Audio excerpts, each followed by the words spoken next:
Okay, magandang gabi sa ating lahat at welcome sa ating Bible study sa YouTube channel. Ngayon po ang ating pag-aralan ay ang paghahayag ni Jesus. Jesus ay Diyos. Alam nyo, itong topic nito ay nabuksan ko dahil mayroon akong nakita na isang grupo ng malaking grupo ng mananampal ng iglesia na naghahayag na si Kristo ay hindi Diyos. At ito ay ipinagmamalaki nilang sila lang daw ang tama dahil sila lang ang naniniwala na si Kristo ay tao lamang. Alam nyo, ang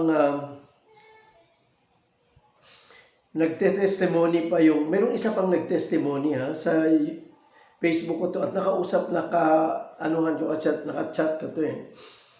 Ang sabi nila ay may isa pang nag-testimony na isang galing daw siya sa born again at saka Kristiyano church, naging pastor siya. Pero nung nandoon siya napunta sa ganung aral, sinabi niya na doon siya nagising at tama daw pala na si Kristo ay tao lang at hindi Diyos. So dito ating pag-aralan, ang totoo bago sinugo ng Ama si Jesus at ang sabi doon kay Isaias pa lang sinabi niya kay Isaias na ganito ang pagkasabi. Sa chapter 9 verse 6, ang sabi rito, sapagkat ipanganak ang isang sanggol na lalaki. Ito ang tinutukoy dito si Jesus. At siya ang namamahala sa atin, siya ang kahangang tagapayo at makapangyarihang Diyos. Tingnan mo dito mismo sinabi makapangyarihang Diyos. Walang hanggang Ama ang prinsipe ng kapayapaan. Siya mismo ang sinabihan ng Diyos kay Isaias na isisilang siya na isang sanggol na lalaki at siya ang mamahala at siya ang kamanghang tagapayo, ang makapangyarihang Diyos. See? So si Kristo ang tinutukoy dito siya mismo sa una, sinabi kaagad na siya ang tinutukoy na Diyos. At ang sabi sa Hebreo chapter 1 verse 8, ganito ang pagkasabi naman. Ngunit tungkol sa anak, sinabi niya, ang nagsasalita kasi dito ang tutukoy ay ang anghel at ang Diyos mismo. Ngunit tungkol sa anak, sinabi niya, ang iyong trono o Diyos ay magpakailan paman. Ikaw ang maghaharing may katarungan. Kaya sinabi niya na ang anak mismo, tungkol sa anak, sinabi niya ang iyong trono o Diyos. So maliwanag na tinawag talaga siyang Diyos. So binibigay ko lang sa inyo mga talata na nagpapatunay ang mga sinasabi ng Diyos na si Kristo ay Diyos mismo. Ganon din doon sa Roma. Pupunta naman tayo sa Roma. Sa Roma chapter 9 verse 5. Chapter 9 verse 5. Ang sabi sa verse 5 ay, sila'y nagmula sa mga patriarka at sa kanilang lahi magmumula ang Kristo nang siya'y magiging tao, Diyos na kataas-taasan na pinapapurihan magpakailanman. So sinabi dito na nagmula ang Kristo. Si Kristo mismo ang tinutukoy nang siya'y maging tao. Kasi tinutukoy nilang tao ang sabi nila tao lang kasi daw si Kristo. Kasi nagsalita naman talaga siyang tao. Kasi nga naging tao siya. Kaya nga siya ay tao, naging tao siya. Pero saan siya galing? Doon kasi galing siya sa Diyos. Okay. So, sinabi pa rito mismo ni Pablo na Diyos nakataas-taasan. Sabi niya, na pinapapurihan magpakailanman. So, yan ang pagkatawag sa Kanya. Kaya ito ang nagpapatunay na si Jesus ay Diyos mismo. At ang sabi nga sa Mateo, sa Matthew chapter 28, ito naman ang sabi niya, sa Matthew 28 verse 18. Sabi nga sa verse 18, lumapit si Jesus at ang sabi sa kanila, ibinigay na sa akin ang lahat ng kapangyarihan sa langit at sa lupa. So nasa Kanya na ang buong kapangyarihan sa langit at sa lupa Kasi ito ang nagpapatunay na si Jesus ay Diyos. Sapagkat nung si Kristo ay nandito sa lupa, siyempre tao siya. Kaya nasabi niya may mga talata kasi nagsasabing tao. Pero siya patunayan na siya ang Diyos. Ibig lang sabihin na gano'n. Ngayon, ang pagkatapos noon ay si Kristo kasi ay bumalik na sa langit. At sabi niya nga sa doon sa pagkatapos niyang iligtas tayo, pagkatapos niyang natapos niya ang kanyang mga ministeryo sa lupa, di ba? Pagtubos niya sa atin sa pamagitan ng kanyang kamatayan sa krus. Pagkatapos noon, bago siya umakyat, ang sabi niya bago siya tagubilin niya sa mga alagad, nagtagubilin pa nga siya. Kaya nga sabi niya rito turuan ninyong sumunod sa lahat ng pinag-uutos ko sa inyo. So maganda ang sinasabi niya. Kaya nga sinasabi niyang pagkatapos noon, umakyat niya sa langit. Pagkaakyat niya sa langit, umupo na siya sa kanan ng Diyos. At ang sabi nga, ibinigay niya sa kanya ang buong kapangyarihan sa langit at dito sa lupa. So siyang naghahari talaga. Kaya nga doon sa araw ng paghukom, si Kristo din ang maghukom sa atin. Kasi ang sabi nga niya roon sa Pahayag chapter 19, sa Pahayag chapter 19 verse 11 and 16, sabi niya rito ganito, ang pagkasabi, pagkaraan nito, nabuksan ang langit at nakita ko ang isang kabayong puti. Ang nakasakay nito ay tinatawag ng natapat at totoo sapagkat matuwid siyang humatol at makidigma. Parang nagniningas na apoy ang kanyang mga mata at napuputunguhan siya ng maraming korona. Nakasulat sa kanyang katawan ang pangalan niya, ngunit siya ang tanging nakakabatid at kahulugan niyon. Kasi ito yung huling sa paghukom Kaya nga sabi niya nung mabuksan, bumaba siya ang paghukom niya. Ang sabi niya verse 13, tigmak ng dugo ang kanyang kasuotan. So sino ang natigmak ng dugo ang kasuotan? Si Kristo. Di ba siya ang namatay sa krus at ang sabi pa rito, tigmak ng dugo ang kanyang kasuotan, salita ng Diyos ang tawag sa kanya. See? So ang tawag sa kanya salita ng Diyos, hindi ba ang sabi sa John 1:14, at ang salita ay naging tao. Kaya John 1:1. Kaya balikan natin ang John para ang sabi sa John 1, sabi niya, sa pasimula pa naroon na ang salita. Kasama ng Diyos ang salita at ang salita ay Diyos. So siya ang tinutukoy dito. So sa 13. So sabi niya ganoon, salita ng Diyos ang tawag sa kanya. Kaya at sabi niya sumunod. At sabi niya sa verse chapter 1 verse 14 na naging tao ang salita at siya'y naninirahan sa piling natin. So maliwanag yun na tinutukoy dito sa Revelation na kanyang pagdating, ang siyang maghuhukom sa atin, ay siya yung si Kristo, sapagkat si Kristo ang salita ng Diyos.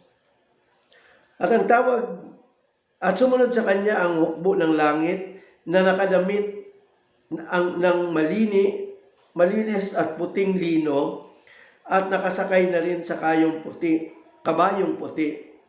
May lumabas at natabak sa kanyang bibig, gagamitin niya itong panlupig sa mga bansa at pamamahalaan niya sila sa pamamagitan ng kamay na bakal at paaagusin mula sa pisaan ng ubas ang alak ng puot ng Diyos na makapangyarihan sa lahat. Sa kanyang kasuotan at sa kanyang hita ang nakasulat ng pangalan Hari ng mga hari, Panginoon ng Panginoon. So si Kristo ang magja-judge sa huling panahon, sa araw ng paghuhukom. Kaya nga si Kristo rin ang at saka alam nyo, si Kristo rin ang nag-iingat sa aklat ng buhay ng tao. Sabi niya verse 21 sa 27. Sabi niya verse 27, okay.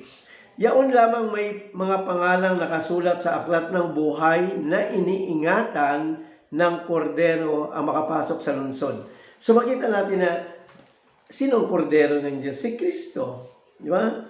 So siya lang daw may hawak. Okay. So, ang makapasok lamang sa bagong lungsod na yon, ang sabi niya, okay, balikan natin verse 27, simula natin sa umpisa.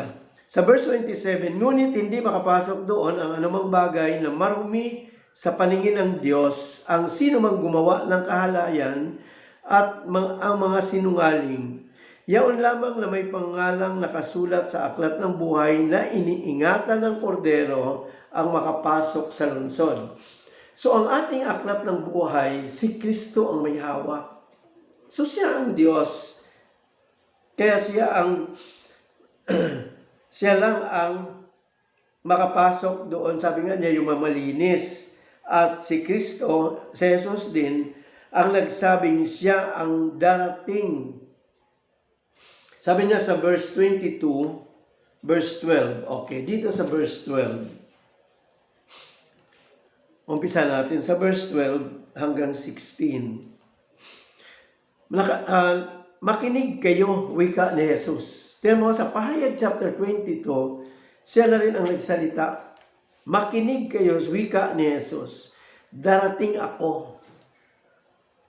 Dala ko ang magantimpalang ibibigay sa bawat isa ayon sa kanyang ginawa. Ako ang Alpha, ang Omega, at ang una at ang huli, ang simula at ang wakas. So siya ang nagsimula, siya rin sa wakas, siya ang magwawakas. Mapalad ang naglilinis. Okay, 15-16. Mapalad ang naglilinis sa kanyang kasuotan sapagkat bibigyan siya ng karapatang pumasok sa lungsod at kumain ng bunga ng punong kahoy na nagbibigay buhay. Ibig ko lang sabihin dito, kay conclude ko ito, patunay ito na si Kristo pa rin ang sa araw ng paghukom, siya ang maghukom sa atin. Kaya nga, sabi nga na, subalit may iwan sa labas ng lungsod ang mga buhong, ang mga mangkukulam, ang mga nakiapid, mga mamatay tao, mga sumasamba sa Diyos-Diyusan, at ang sinungaling sa salita at sa gawa. Akong si Jesus ang nagsugo sa aking anghel upang ang mga bagay na ito ay ipahayag sa inyo na nasa mga iglesia. Ako'y mula sa angkan ni David, ako ang maningning na tala sa umaga. See? So siya lang mismo nagpapakilala. Siya mismo ang Diyos. Kaya nga, pagkatapos siya kasing tubusin ang sanlibutan, bumalik na siya sa Ama at umupo sa kanan ng Diyos Ama. Sabi niya noon sa Lucas 22, ha? Okay. Kasi makita natin na ang talagang niya, sa Lucas chapter 22 verse 69, ang sabi niya rito, pagkatapos kasi ito yung oras na sa kanyang ng mga Sanhedrin, nung sa harap siya ng Sanhedrin. Sabi niya sa 69, ngunit mula ngayon, ang anak ng tao, yun yung sinabi niya rito, anak ng tao. Kasi, naging tao kasi siya at nabuhay siya, anak talaga siya. Ay uupo sa kanan na makapangyarihang Diyos. So, yun doon siya kasama ng Diyos at siya ay anak ng Diyos, kaya siya ang Diyos. Kaya maliwanag dito, kung tao lang siya, uupo ba siya sa kanan ng Ama? Maliwanag, Lucas 22 verse 69. Ngunit sabi niya mula ngayon, kasi dito, na siya papatayin na siya. Kaya, ngunit mula ngayon, ang anak ng tao ay uupo sa kanan ng makapangyarihang Diyos. So pag alam natin na pagkatapos ng mamatay siya, after 3 days, nabuhay siya. At pagkatapos noon, siya ay umakyat sa langit. Pag-akyat niya sa langit, umupo siya sa kanan ng Ama. Sa trono ng Ama, sa kanan. At nandoon siya namamahala sa atin. Siya ang namamahala sapagkat ibinigay na sa kanya ang buong kapangyarihan. Sabi na kanina sa atin nabasa kay Mateo, buong kapangyarihan sa langit at sa lupa. So siya ang nag-judge sa atin ngayon. Siya ang namamahala sa atin ngayon. Kaya yung sinasabi dito sa sa awit 33 verse 13, na mula sa langit kanyang minamasdan ang lahat ng tao na kanyang nilalang. Alam mo si Kristo, ito ang namamahala. Siya ang namamahala. Nagmamasid siya at namamahala sa lahat ng tao sa balat ng lupa. Yan. So makita natin na siya ang namamahala pa rin talaga sa atin ngayon. Kaya maliwanag na mali yung kanilang aral na yun. At maliwanag din na sa aral na yun ay kapag hindi mo kinilala si Kristo, hindi mo makikilala ang Ama. Sapagkat si Kristo, kay Kristo ang aral Ang Ama, nanggaling ang aral sa Ama at si Kristo ang nagdala sa atin. Kaya nga, ang sabi niya, dadalhin tayo ng Ama kay Kristo sapagkat nasa Kanya ang aral. At alam naman natin na siya ang maghahari sa atin ngayon. Hanggang sa mapasuko niya, sabi niya, ang lahat ng bagay, lahat ng kaaway niya, at ibabalik niya sa Ama ang buong kapangyarihan. So pag napasuko na niya lahat, ang totoong huling susukuin niya ang kamatayan. Sapagkat pagkatapos na may judge tayo, sa pag-araw ng paghukom, ay ibabalik na niya sa Ama ang buong kapangyarihan. So sa ating panahon ngayon, maliwanag na si Kristo ay Diyos. Sinabi lang siya na, yun nga ang uli nating talata na sinabi natin sa Lucas, na sinabi anak ng tao. Sapagkat ipinanganak siya ng tao Yun ang ibig sabihin. Pero sa mga pangangaral niya, siya ay Diyos at mismo ang Ama mismo ang nagsabi sa kanya sapagkat doon sabi niya natin kanina sa Isaiah chapter 9 ay sa chapter 9 na sinabi niya kaagad kanina na siya mismo ang Ama sapagkat dito sa Isaiah ang Ama nagsasalita. Sabi niya sapagkat ipanganak ang isang sanggol na lalaki at siya mamamahala sa atin at siya kahangahangang tagapayo ang makapangyarihang Diyos. Yan ang pagkasabi dito. So siya ay Diyos. At maliwanag sa Hebrew at sa Roma na tinawag siyang Diyos. Kaya napakahalaga na alam natin. At yung mga taong iyon na nangaral na si Kristo ay hindi Diyos, talagang yun ang mga taong hindi makarating sa langit. Sapagkat ang sabi ni Kristo mismo, ang hindi kumikilala sa Kanya, hindi makakarating, hindi makikilala ang Ama. At ang Ama ang nagbibigay sa Kanya, tayo sa Kristo, para sa Kanyang pag-aaral. Kaya nga, sabi ko, ayaw ko nung patulan yun, kasi sapagkat ayaw niyo maniwala sa mga talata na binibigay ko. Kaya nakaawawa ang mga taong ganon. Kaya ko na buksan itong topic sapagkat baka may makapakinig at mailigtas pa naman sapagkat kawawa ang mga taong iyon. Sapagkat kung hindi mo makilala si Kristo, hindi mo makikilala ang Ama. Dapat kilalanin mo ang anak at makikilala mo ang Ama. Kaya nga, parang ganun din. Kung hindi mo makilala ang Ama, hindi ka makakarating kung hindi mo kikilanin ang anak, hindi ka makakarating sa Ama. So, yun ang mga maling aral na sasabihin nila na hindi Diyos si Kristo. Kaya sa mga nakikinig, sana saliksikin ninyo mabuti ang aral sapagkat kung mali ang inyong pagkakilala sa Diyos, hindi nga tayo makakarating sa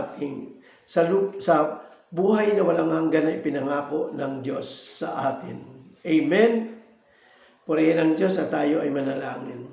Ama, maraming salamat sapagkat ipinahayag mo ang katotohanan na ikaw ay tunay na Diyos. Sapagkat ikaw din naman, Panginoon, ay anak ng Diyos. Ama, salamat sa pagpapahayag mo at makilala namin na tunay na iyong anak na sinugo sa amin, ang siyang mamamahala sa amin. Panginoon, buksan mo ang mga puso at isipan at pangunawa ng mga taong makikinig, Panginoon. Pagpalain mo sila at ikaw, Panginoon, ang magpaunawa sa mga aral na ito. At yung mga taong nangangaral sa ganong maling kahulugan, Panginoon, ay hanguin mo ang mga taong nakasali doon. Sa iyo namin, Lord, ipinagkatiwala ang aming pag-aaral sa gabing ito. Sa pangalan ni Jesus na aming Panginoon at sa pamamagitan ng Banal na Espiritu. Purihin ang Diyos. Amen. Purihin ang Diyos at magandang gabi sa lahat. Huwag kalimutan na ibahagi naman ninyo, i-share ang ating pinag-aaralan para marami namang makakaalam sa katotohanan na ating pinag-aaralan. At ang hindi pa nakapag-subscribe, mag-subscribe kayo para makarating palagi ang bagong aral na ating pinag-aaralan. Maraming salamat at magandang gabi po ulit.